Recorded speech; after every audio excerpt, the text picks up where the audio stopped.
So many great movies. So many wonderful stories. And yet, nobody knows about them. That has to change.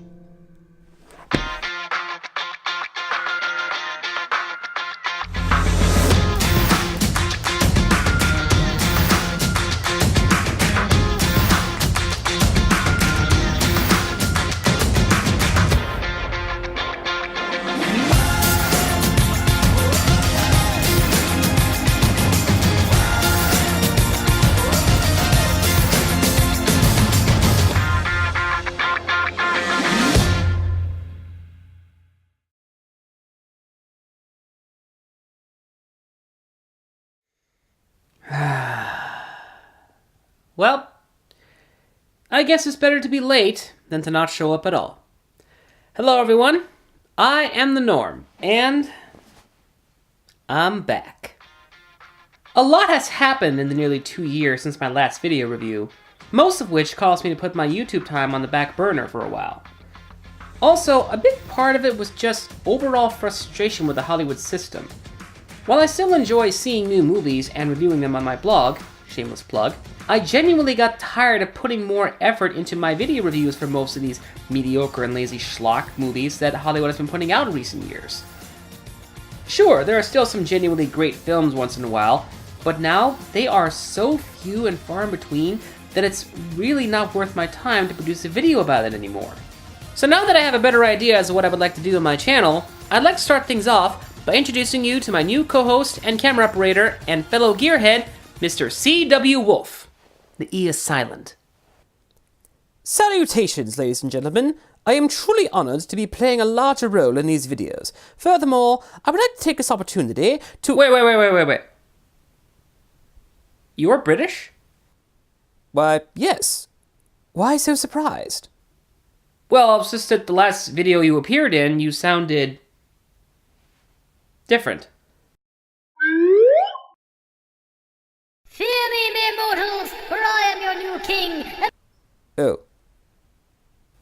Well, I was going through a phase. Oh. Well, anyway, I would also like to take this opportunity to humbly thank from the bottom of my heart all my loyal fans, subscribers, and viewers. I understand it's taken an awfully long time for me to get this project off the ground, and I thank all of you for your patience, dedication, and I assure you that I will do everything in my power to make this new show well worth the wait. Now, one of the things I said I wanted to do was to move away from making videos about primetime Hollywood movies and talk about something different. So to start things off, we're going to take a look at a film that had an incredibly low budget, but a very high concept. Jerome Bixby's The Man from Earth. Released in 2007, this film is heralded by many as one of the greatest modern classics of science fiction. It won the award for Best Screenplay and Best Picture at the Rhode Island Film Festival, and is currently listed at number 6 on IMDb's Top 10 Dialogue-Driven Films. Now, I'm pretty sure I know what you're all thinking, so allow me to put your minds at ease. Yes, this is a film in which a group of people spend most of the time sitting around in one location talking to each other for about 90 minutes. But there's a lot more to it than just that. This film is mostly famous for being the last script penned by legendary science fiction writer Jerome Bixby. Okay, legendary may be too strong of a word, but he did have a small impact on the genre. One of the most famous episodes of The Twilight Zone, It's a Good Life, was based on Bixby's short story. He also wrote some of the more famous episodes of the original Star Trek show, specifically the episode Mirror Mirror. But while Bixby was writing episodes for science fiction television shows and co-writing The Fantastic Voyage, he was all the while working on this script. He started writing it in the 60s, and he didn't even finish it until he was on his deathbed. Essentially, it's arguably his equivalent to James Cameron's Avatar, except way more intelligent in every possible way. So what is it about this film that I personally find so appealing and would like to encourage others to check out for themselves? Well, let's take a little while out of our very busy schedules and give it a look.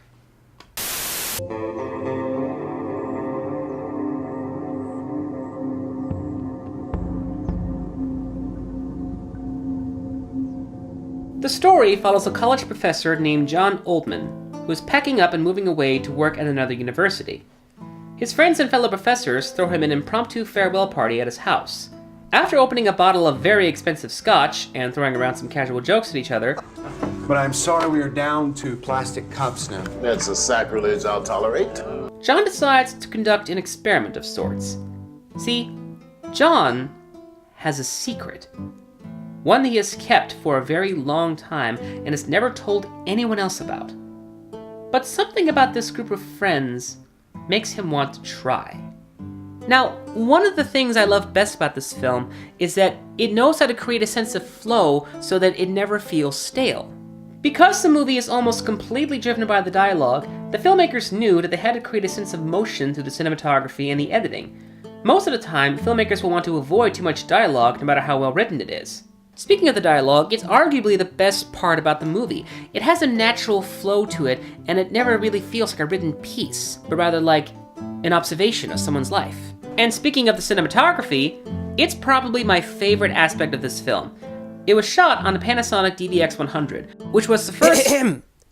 I believe this is an area of my expertise. Look, Mr. Wolfie, I know that you're the expert... Wolf! The E is silent, remember? Sorry, old habits. I know that you're the expert on this kind of stuff, but this review is mostly about the movie itself, not the technology that was used to make it.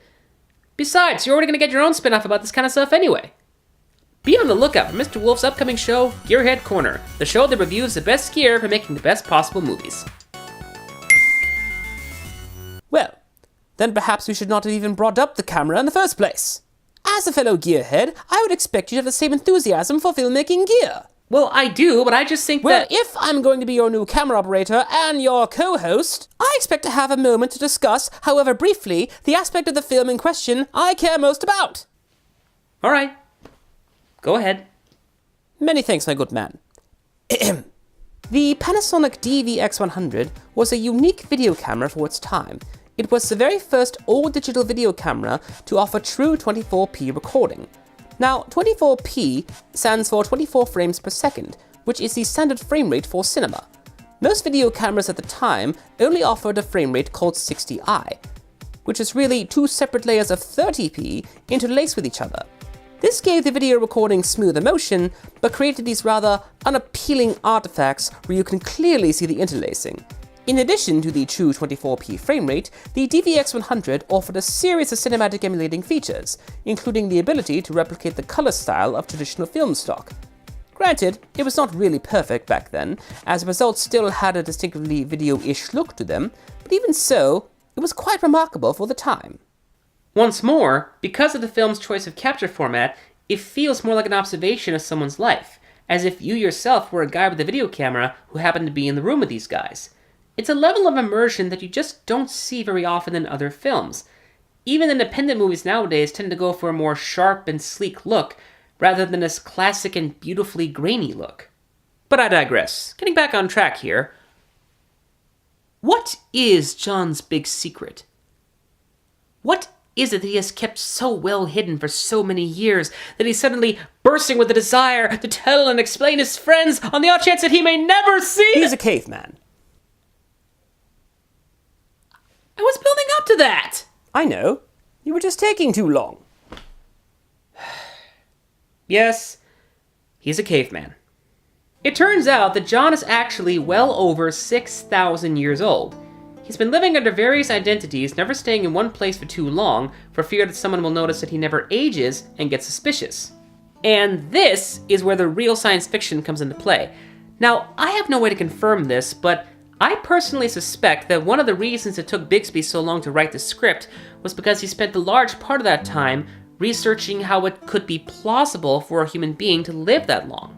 And the film does provide some scientifically sound theories for John's condition. Perfect regeneration of the body's cells, especially in the vital organs. The pancreas turns over cells every 24 hours, the stomach lining in 3 days, the entire body in 7 years, but the process falters. Now, if a quirk in his immune system led to perfect detox, perfect renewal, then yeah, he could duck decay. That's a secret we'd all love to have. This is what good science fiction is all about, taking a plausible idea and creating a fascinating story around it. It's one of the reasons why films like Jurassic Park and Inception are still so memorable and enjoyable to this day, because even though their stories are absolutely fantastical, they're still based somewhat on a plausible idea. I mean, granted, you more than likely couldn't actually extract dinosaur DNA from a mosquito encased in amber, but at least it sounds plausible. Now, there is a part in this movie that I really want to talk about, but I almost don't want to because it means going into heavy spoiler territory. Now, I understand that this is a review, and this movie is probably old enough to not warrant the spoiler warning, but I want folks who have not had a chance to see this film yet a chance to do so with as little information as possible. At least less than what I've already given away here. So here's what we're going to do. If you are already at all interested in seeing this film, and I highly recommend you do so, then please skip to this timeline to avoid further spoilers. But if you're not too sensitive about spoilers, and hopefully you will still be interested in checking out the movie for yourself, then just keep on watching from here on out. I'll give you a minute to decide.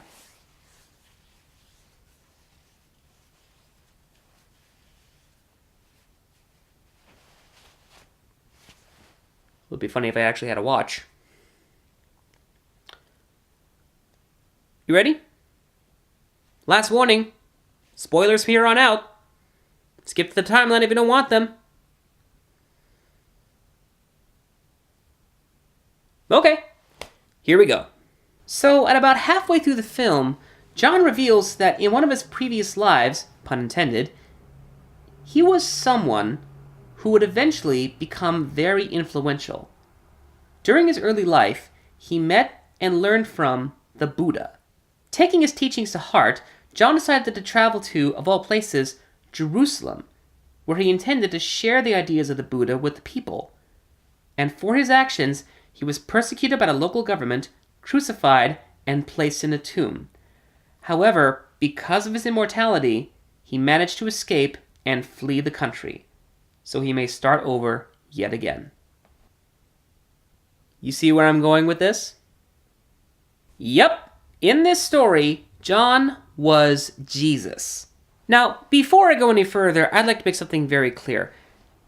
It is not my intention to in any way insult or belittle anyone's personal beliefs. I myself personally identify as Buddhist, and I'm of the opinion that if there was a guy named Jesus some 2,000 years ago, that he was more than likely not the supernatural deity that the church would have you believe today. I am more interested in the philosophies and ideology of the character of Jesus than I am in the legitimacy of his existence. And, surprisingly enough, so is the movie. The film suddenly goes into this really fascinating discussion about spirituality, biblical theories, and somewhat realistic possibilities. Moses was based on Mysis, a Syrian myth, and their earlier versions all found floating on water. Heaven and hell were peddled so priests could rule through seduction and terror, save our souls that we never lost in the first place. Taken alone, the philosophical teachings of Jesus are Buddhism with a Hebrew accent. Kindness, tolerance, brotherhood, love. In fact, the idea of Jesus, if it was a real person, being an actual Buddhist, is not a new idea at all. The Russian writer Nikolai Notovich, traveling in India in the 19th century, discovered an ancient manuscript in a Buddhist monastery in Tibet. And it tells of a divine child called Isa, born in the 1st century. Isa came to India at the age of 14, where he learned the laws of Buddhism before returning to Israel at the age of 29. This idea would certainly explain the otherwise odd fact that from the age of 14 to 29, there's absolutely no record of Jesus' existence in Palestine.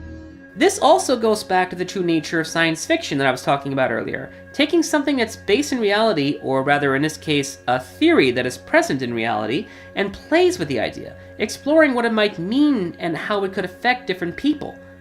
What I really like about its presentation in this story is that, unlike most films that feature this subject matter, or are entirely driven by it, this movie is not preachy about its subject. The film does not seem to prefer any particular argument, but rather presents this fascinating idea and asks the audience what they think. It's a fascinating idea that I can totally get behind and would really love to see explored more often in movies. If for no other reason than I would like to see a spiritual ideology present in movies other than Christianity. Not that I necessarily have anything against it, but I do have an issue with most of their movies. This is a truly wonderful piece of cinema. It's smart, clever, feels very intimate, has compelling characters, explores fascinating themes and ideas, and leaves you with a lasting impression. It's a film I cannot recommend enough to fans of science fiction, dialogue-heavy movies, or just indie cinema in general. If you have the chance, check this film out. You'll find that it is, quite literally, out of this world.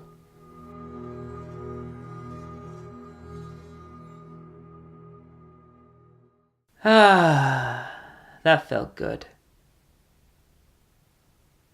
You know, I really, really missed this.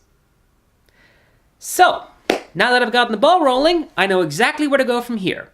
See, watching today's movie reminded me of another movie that was shot on the same video format. And while it may not be as fantastical as The Man from Earth, it is just as impactful, if only because of how political it is. Until then, I am TheNorm. And I am C.W. Wolf. We hope you have enjoyed our little presentation today, so please be sure to check back in again soon, for there is still much more to come. Auf Wiedersehen!